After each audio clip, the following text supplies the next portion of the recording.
चला तर नादखोळा रेसिपीमध्ये आपल्या सर्वांचं पुन्हा एकदा स्वागत आहे। इथे मी बनवत आहे वांग बटाटा आणि वाटाणा। कांदा तेलात भाजला आहे आणि मसाला मी वाटून घेतला आहे। याचा व्हिडिओ घेतला नाही कारण विसरला व्हिडिओ घ्यायचा। इथे मी घेतले खोबरं, आलं, लसूण, टोमॅटो, काजू आणि तीळ आणि कोथिंबीर घेतले। हे पहा मसाला आपल्याला असं एकदम बारीक वाटून घ्यायचा आहे, कारण असं थोडंसं याबुडबुड नाही पाहिजे, एकदम बारीक पेस्ट पाहिजे। मसाला भाजला आहे आपला। इथे मी थोडंसं घरकुल मसाल्याचं एकच पॅकेट ॲड केले। त्यानंतर इथे मी लाल तिखट घेतले, ह्याला पण आपण भाजून घ्यायचं आहे व्यवस्थित।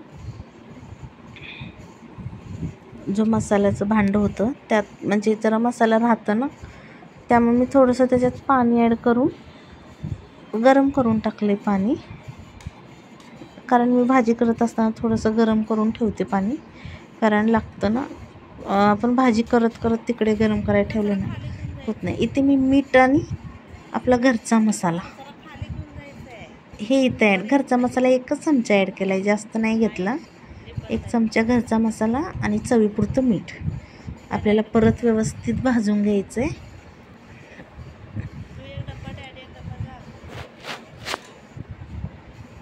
आणि मसाला एकदम बारीक गॅस ठेवायचा आहे। मी तुम्हाला नेहमीच सांगते, हे बघा तरी सुटले आपल्या, म्हणजे तेल सुटले साईडून, म्हणजे आपला मसाला भाजला आहे। आता इथं आपण कट केलेले वांगे, बटाटा, वाटाणा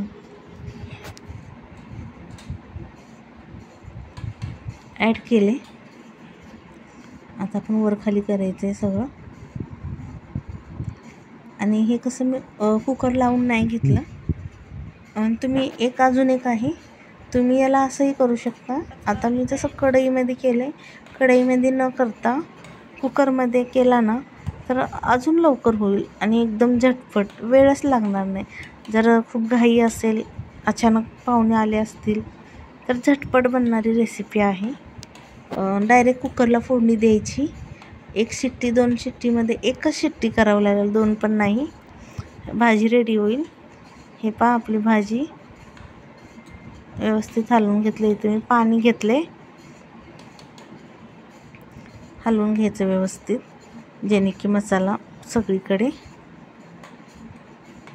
थोडीशी साखर पण ॲड केली मी याच्यामध्ये, व्हिडिओमध्ये आलं नाही पण थोडीशी, आपली चिमटभर। हे पहा इथं मी पाणी ॲड केले, कारण बटाटा वाटाणा शिजायला वेळ लागतो, त्यामुळे इथे मी गरम पाणीचा वापर केला आहे। मी नेहमी गरम पाणीच घेते। हे पहा इथं प्लेट झाकून ठेवायचं आपल्याला 5 ते 10 मिनटं।